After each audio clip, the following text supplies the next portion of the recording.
This is a total waste of time, pero sige, magbibigyan ko kayo. Mga kapatid, meron po akong gustong talakayin lamang, no. Ito po ay patungkol po sa isang babae na hindi naman Muslim, no.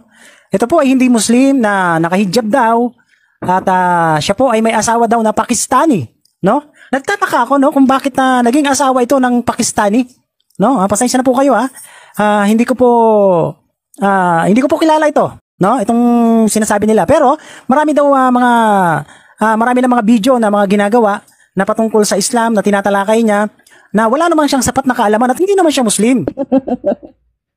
Naging asawa ko bigla ng Pakistani. Ang daming fake news peddlers at alam nyo na kung sino-sino ang mga yon. Ang dami ko daw videos na ginawa about Islam. Para sa lalaking ito, sir, paano ka magiging credible speaker? May pag-great debate ka pang nalalaman to all religions, but you've just proven you are not great after all. Sir, hindi mo man lang sinigurado kung totoo yung chismis sa'yo. Tatlo ang nagpasa sa akin ng link para mag-react sa video na reaction din ni Ustadz Bashir Sakaging sa kay Hadi and Siha page, no? Mag-react din tayo sa naunang pahayag at sagot ni Ustadz Bashir Sakaging, reaction video niya na ipinadala sa atin. Samahan ninyo ako, mga kapatid, sa ating talakayang ito.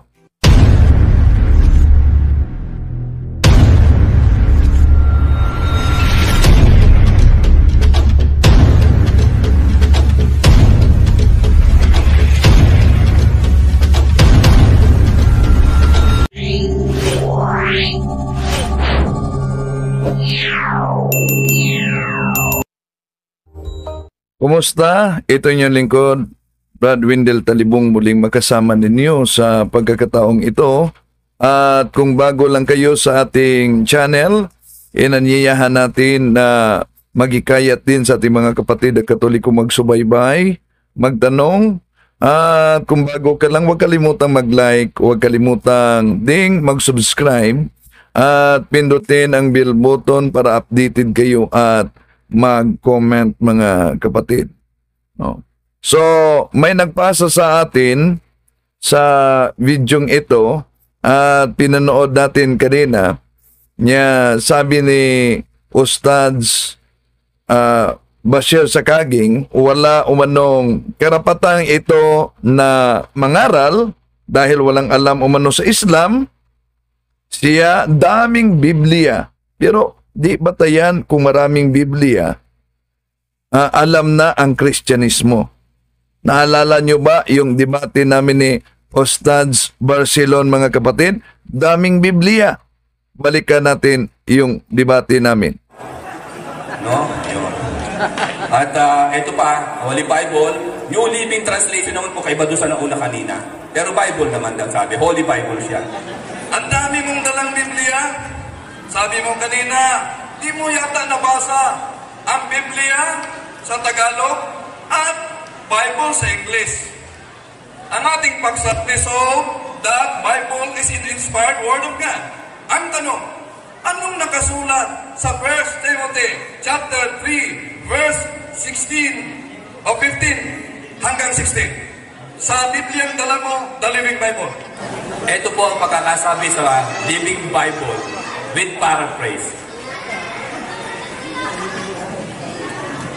So, Bible yung aral ng Islam was given to us by inspiration from God and to make us realize what is wrong in our lives. It strengthens us out and help us to do what is right. Tanong, sang-ayon ka ba ng ating paksa ay nabasa mo sa Biblia ang dala mo mismo?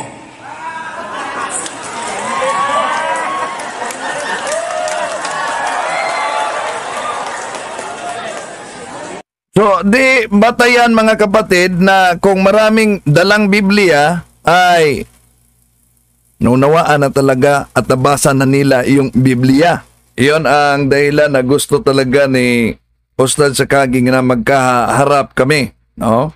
Ng debate at daming naghihintay. So, ang paksa tungkol sa pagka-Diyos ng ating Panginoon Jesucristo. At ipanalangin natin na maganap talaga yung hinihingiling nilang debate, yung harapan na debate, pero di ko sang-ayon sa request nila na gaganapin ang debate doon sa una. Ang kanilang request, Pagadian area iyon dahil ang unang schedule dito sa Osamis. Pagkatapos ang request ko Tabato. So gawin natin Osamis ang harapan. Di po ba kayo? Sangayon ba kayo na sa Cotabato? Sangayon ba kayo? Comment down below.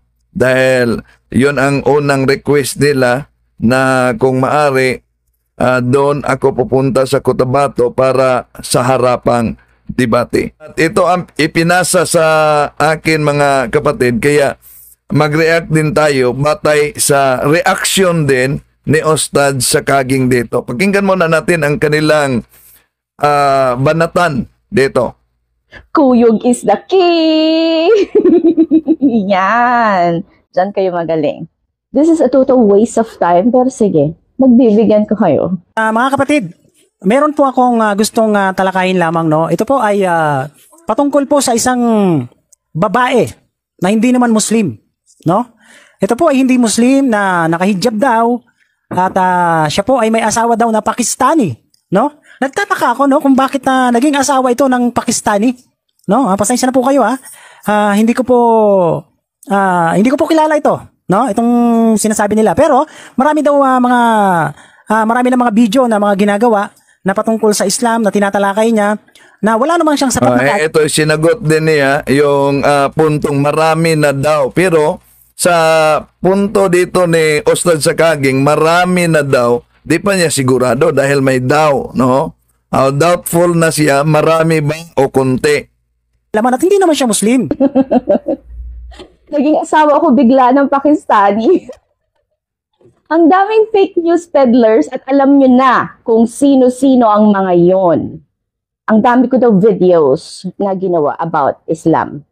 So, yung sabing Pakistani asawa niya, yun, nag-react siya na bigla siyang nagkaasawa ng Pakistani. Hindi po natin sure kung anong nationality sa kanyang asawa niya. Okay, tuloy natin.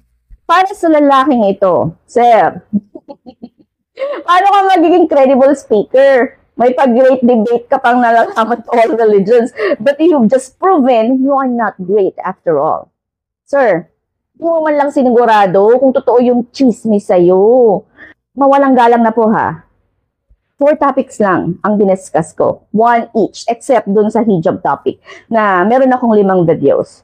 Dahil ito yung pinipilit kong ipaintindi sa inyo, pero sarado yung mga kukote ng ilan sa inyo.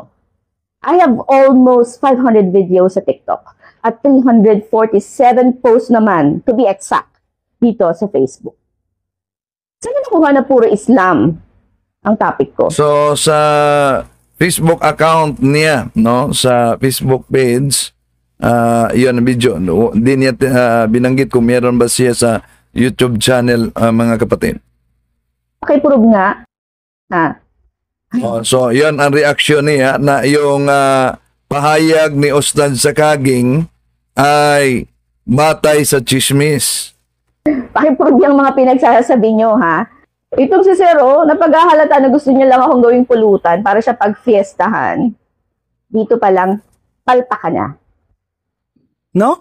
Unang-una, wala siyang karapatan na talakayin ng pananampalatayang Islam na hindi niya naman alam. Wala siyang kaalam-alam sa Islam. No? So, yun ang reaction niya na eto kasi yun din ang mga reaction na tanggap ko sa mga messages ng mga Muslim. Bakit mo tinalakay yung Islam? Alam mo ba ang Islam? Bakit? Di po ba palagi nyo tinalakay ang Christian? Lubos nyo bang nalaman ang Christian? Alam nyo ba ang Christian talaga? Kung ibalik natin sa kanila, bakit sabihin nila, dahil sila balik Islam?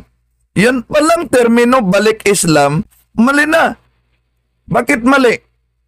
Kung sila ba'y Islam noon at iniwanan nila ang Islam tapos binalikan, hindi. Christian sila, naging Islam. Kaya kung naniniwala sila na ang Islam ay totoong relihiyon at tunay si Muhammad, abay, biktima na sa scam. Okay, tuloy natin. Saka hindi siya Muslim. No? Ewan ko lang kung tinuturuan to ng kanyang asawa. Na yung kanyang ginagawa ay pinagbabawal sa Islam. Again, pakitaan niyo ko ng aya or hadith na bawal ang mga non-Muslims to talk about Islam at all. Kung wala, sino kayo para pagbawalan ako? Or sino man? Ha? Tuloy natin. No? At nakita ko po, nireview ko po yung kanyang halos nasa 3 minutes yung pinanood ko na video. Talagang natatawa ako dun sa kanyang mga sinasabi. No? Ewan ko na lang kung sinong maniniwala dyan sa kanyang mga sinasabi, no? So, pasensya na po kayo, no? At iwan nila kung sino maniniwala, pero bakit parang apektado na sila? Dami ng mga nag-react sa video niya, pati mga Muslim babae. kanina galing pa ako ng Golden Mosque sa Quiapo. Maraming lumapit sa akin doon na isa pa sa mga ulama natin na nagre-request na baka po pwedeng talakayin ko to, no? Sagutin ko ito. No, na Pati ulama nila, apektado din. na itong ginagawa niya, no? So napapanood nila, nakakarating kung saan-saan. No, so payo ko lang to kaya dun sa isang babae na nagba-vlog na nagpapaliwanag ng Islam patungkol kay Jesus Christ, patungkol kay Propeta Muhammad, patungkol sa Islam. Wala po kayong sapat na kaalaman, no? Sa Biblia nga hindi niyo alam. Tatalakayin niyo. So kung yun ang argumento na di pwedeng tatalakayin ng Islam dahil walang sapat na kaalaman, kahit ang mga Muslim, sapat na ba ang kaalaman ninyo tungkol sa Islam? Totoo ba ang nakasulat talaga sa Quran na yung Maria na ina ng ating Panginoong Hesukristo ay kapatid ni Aaron? Totoo ba talaga? Kaya kung sapat na ang kaalaman nila, totoo nga ba talaga na itong Maria na nasa Quran ay anak ni Emram? Abay, sa Biblia, yung Emram, ama yan ni Moses, Aaron at Mariam.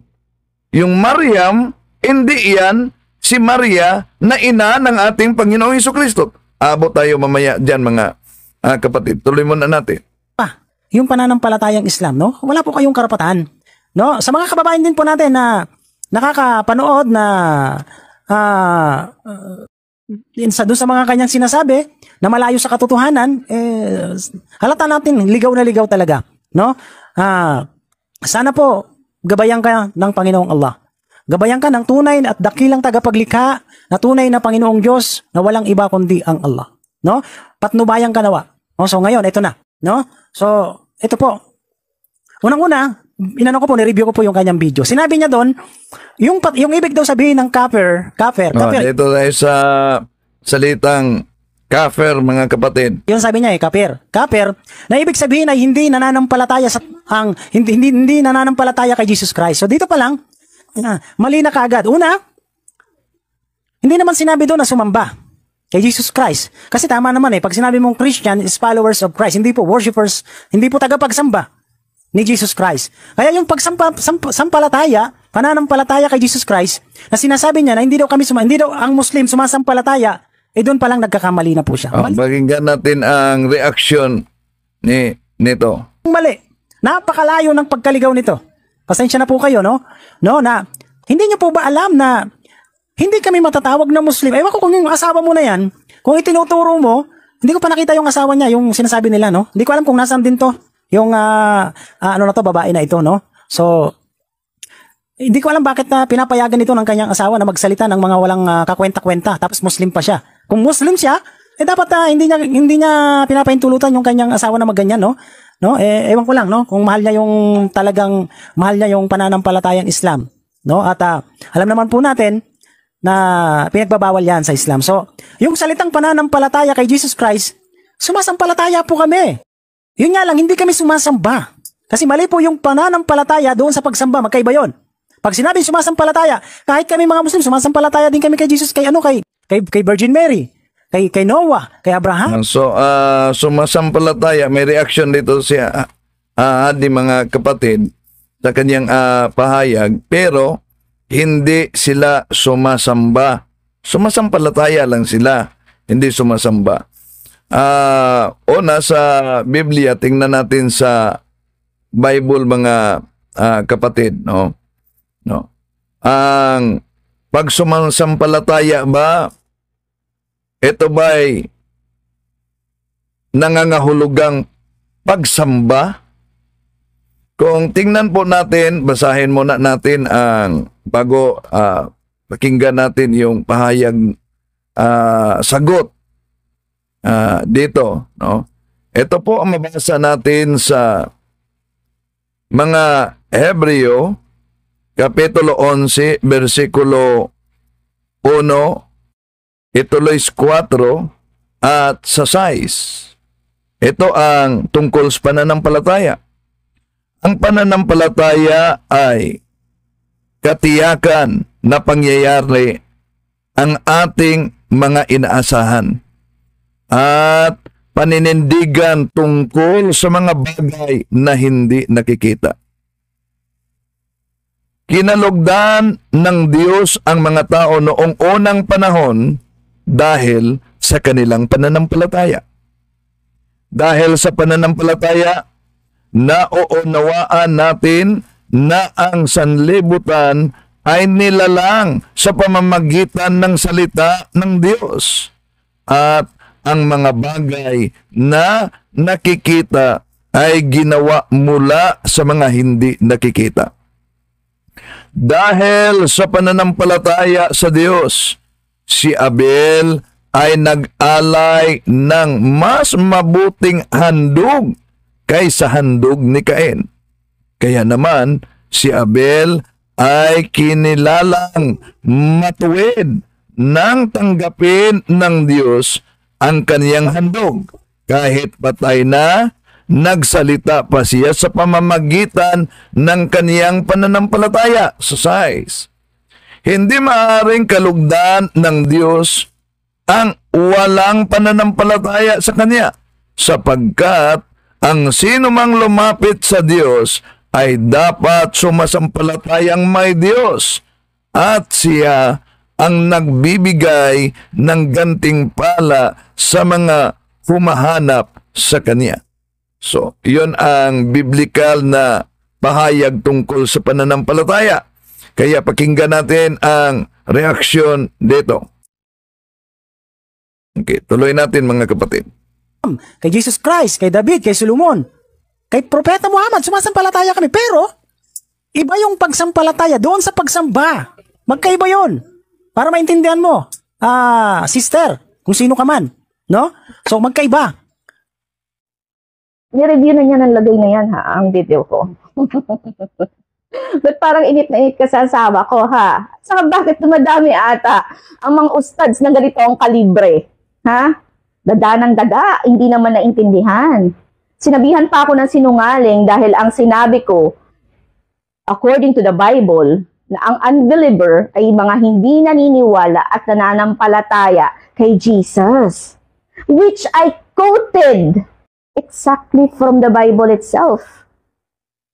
Ay, you mean to say the Bible is lying? Kung ex-Christian ka, dapat alam mo yan at dapat naiintindihan mo yan.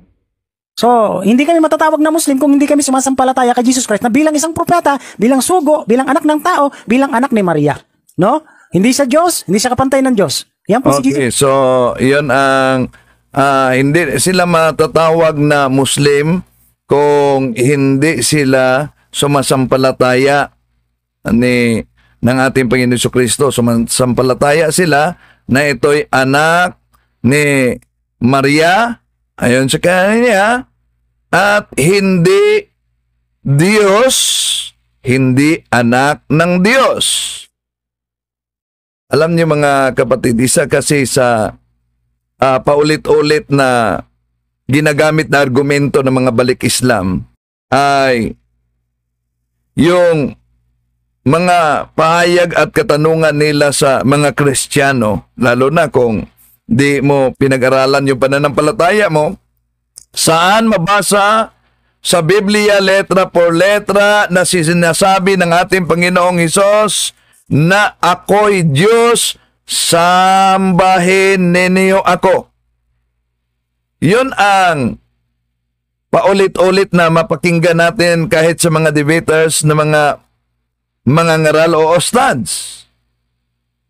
Pero, nakakagulantang ba mga kapatid yung tanong na yon? Pwede rin nating ibalik sa kanila ang naturang tanong mga kapatid. Saan sinabi sa Biblia na propeta lamang, sinabi ng ating Panginoon Jesucristo, letra por letra, propeta lamang ako, huwag ninyo akong sambahin. Wala naman tayong problema mga kapatid kung ang kilala nila kinikilala nila ang ating Panginoong Jesucristo bilang propeta. Wala tayong problema diyan. Dahil iyon ay isa sa kaniyang threefold mission.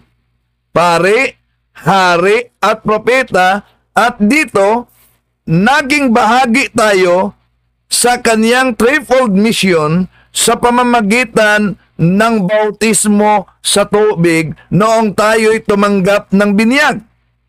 Ngayon, gusto sila letra por letra. Di po ba? Gusto sila letra por letra.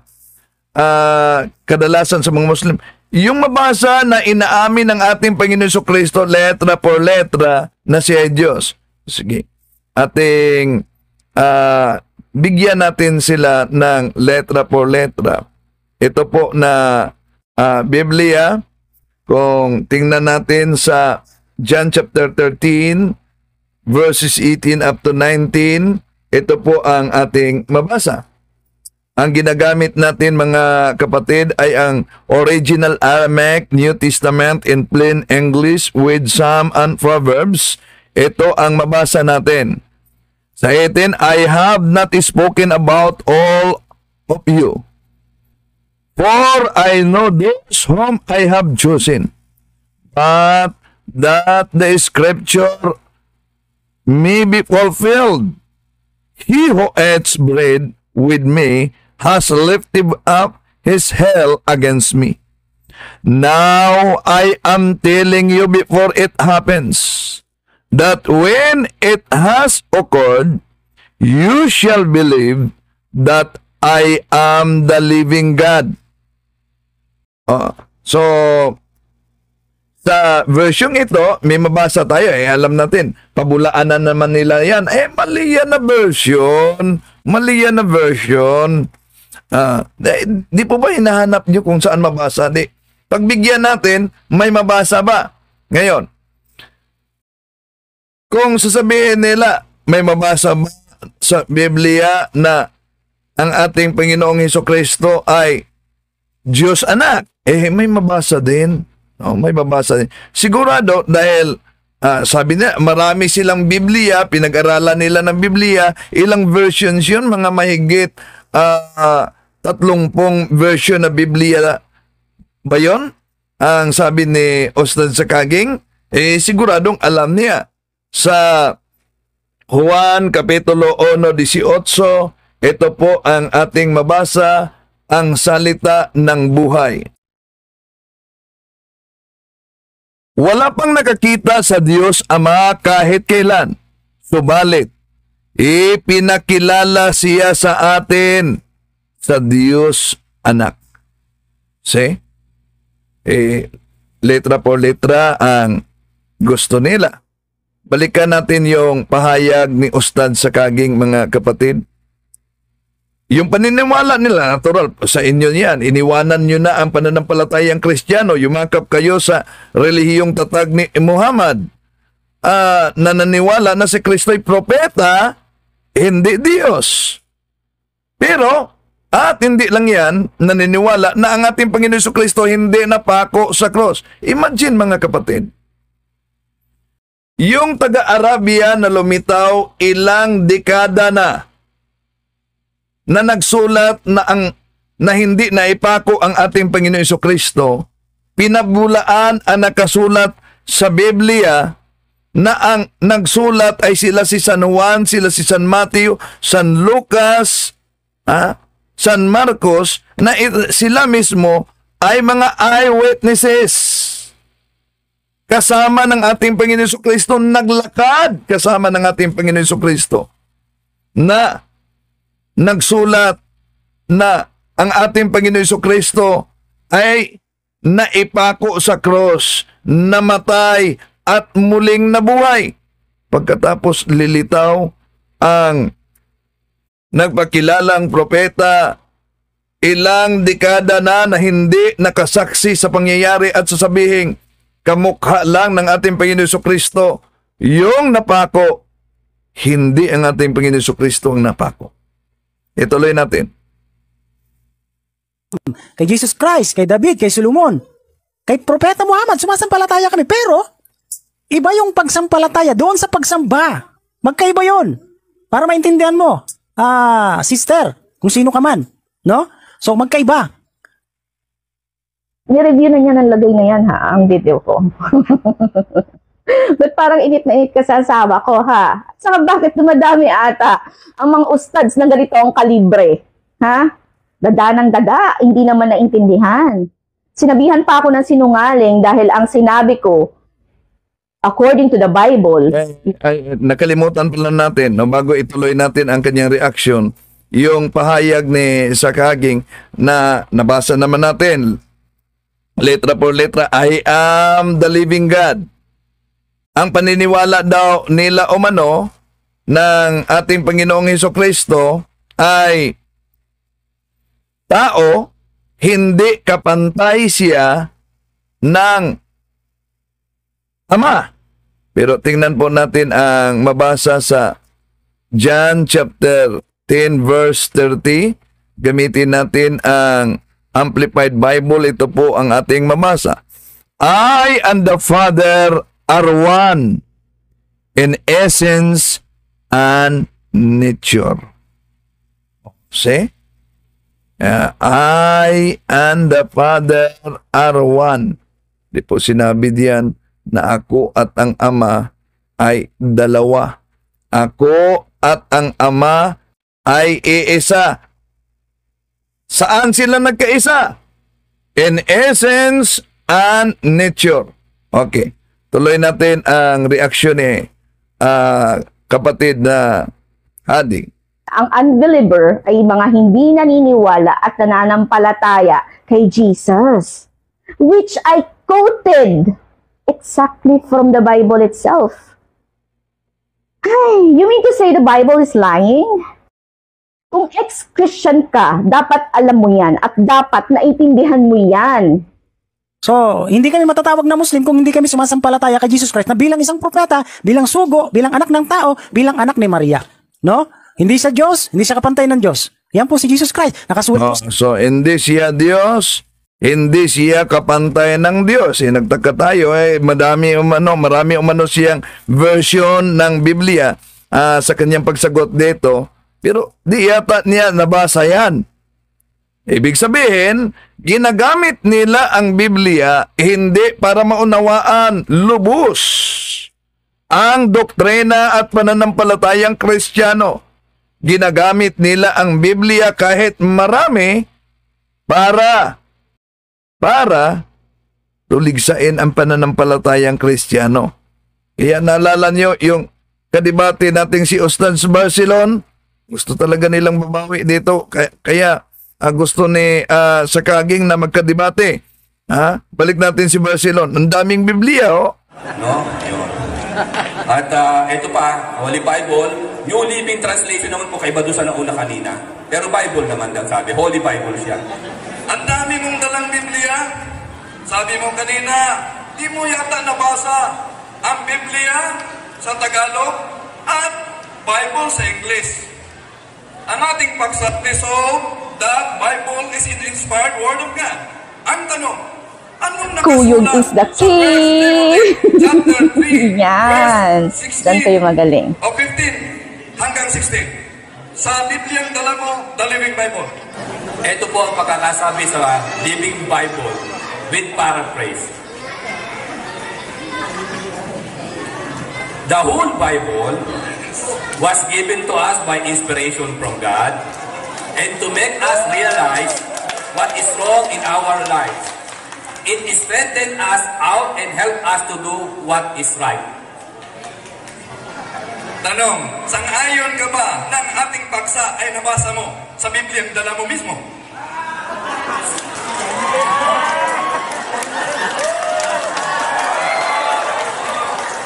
So, di batayan mga kapatid na kung maraming dalang Biblia ay naunawaan na talaga at nabasa na nila yung Biblia. Oh. Kaya, balikan natin si Hadi sa kanyang pagsagot din kay Ustads sa Kaging. Ustads pa rin dahil ginagalang natin si Sakaging. No? Alam nyo naman sa kaniyang page, ano yung tawag niya sa akin? Taligunggong ba yun? Oh, binago niya ang pangalan. Kaya yung mga Muslim na kausap ko, nag-react talaga sa kaniyang pahayag din. Okay. So, ito, pakinggan natin. Kristo ay hindi anak ng Diyos at hindi din Diyos. Yun ay aral ng Quran, nasa lungat sa Bible. Oh, aral ng Quran na salungat sa Bible. Una, yung sinabi ni Sakaging, hindi siya equal to the Father. So, sa Bible, malinaw yan. I and the Father are one in essence and in nature. At yung sabi na hindi siya Diyos. Malinaw naman yan sa Bible na binasa natin. Sa Bible na sa 19. Now I am telling you before it happens that when it has occurred, you shall believe that I am the living God. Okay. So, tuloy natin ang reaksyon ni Hadi. I know Muslims believes in Jesus. Dahil sabi nyo nga, hindi kayo magiging Muslim kung hindi nyo siya pinaniniwalaan. Pero, iba ang paniniwala sa pananampalataya. Yun ang kanyang paliwanag, ibang paniniwala at pananampalataya. Maraming salamat pala ni kapatid na Maria Cristina Reyes sa suporta. Maraming salamat po kapatid. Tuloy natin. Ay, Diyos mio, ikaw palang sinungaling, sir eh. Ang paniniwala or belief ay pagtanggap nyo na yes, Jesus exists. Na merong Jesus talaga. Pero, ang pananampalataya naman ay yun yung walang dudang pagtitiwala at pagsunod sa kanyang mga katuruan at ebanghelyo. Tara, himayin natin tong mga pinagsasasabi mo ha. Okay, ang sabi mo rito, nananampalataya kayo kay Jesus pero hindi niyo siya sinasamba. Mali ata yung term mo. Baka kinikilala niyo si Jesus. Ibig sabihin, naniniwala kayo sa existence niya. Pero hindi kayo nananampalataya sa kanya. Tingnan natin ang Mateo Kapitulo 28, versikulo 1 hanggang 10. Naalala nyo ba? Yung mga alagad ng ating Panginoon Jesucristo, matapos siya muling nabuhay, anong nangyari? Sa araw ng linggo, sila'y dumapa sa lupa at sumamba sa kanya. Tuloy natin. Kasi kung nananampalataya kayo kay Jesus, dapat Christians kayo. Ito pa ha. Sabi mo, ang Ayan mga kapatid, dapat Christians kayo.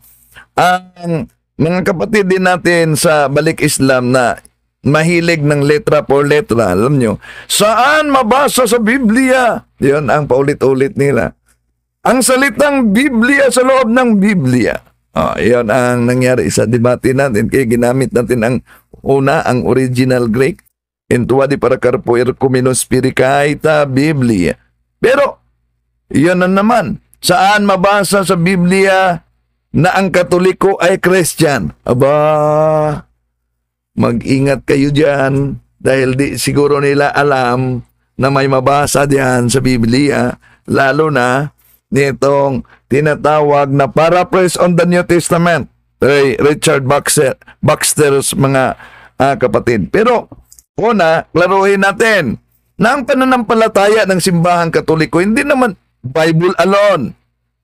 No? Hindi nakabatay lang sa Biblia. Meron tayong teaching authority, magisterium, Bible, and apostolic tradition. Pero bakit ginamit natin ang iba't ibang version? Dahil naghahanap kasi sila na mayroon bang mabasa. Ang problema lang, pag may mabasa na ang Katoliko ay Christians, iyon, mali yan. So, tuloy natin mga kapatid. Samba, iba sa pananampalataya. Pero sir, the great debater, worship or ang pagsamba ay isang act of faith. Worship is an act of faith. Kayong mga Muslim, ang tingin nyo kay Jesus ay hindi Diyos. Bagkus isang tao at isang propeta lamang. Tama? So, paano nyo masasabi na nanampalataya kayo sa Kanya? Hindi nyo nga sinusunod yung Kanyang katuruan at gospel. Ano ba ang gospel ni Jesus? John 3:16. For God so loved the world that He gave His one and only Son, that whoever believes in Him shall not perish but have eternal life. As Christians, naniniwala kami at nananampalataya sa Kanyang ebanghelyo at yun ay kaligtasan. Jesus is the only way, the truth, and the life. John 14:6. Okay. Salamat po, Patid na Hadi. No? Nag-react lang tayo batay din sa request. Tatlo na nagpapadala kasi sa atin ng video na ito.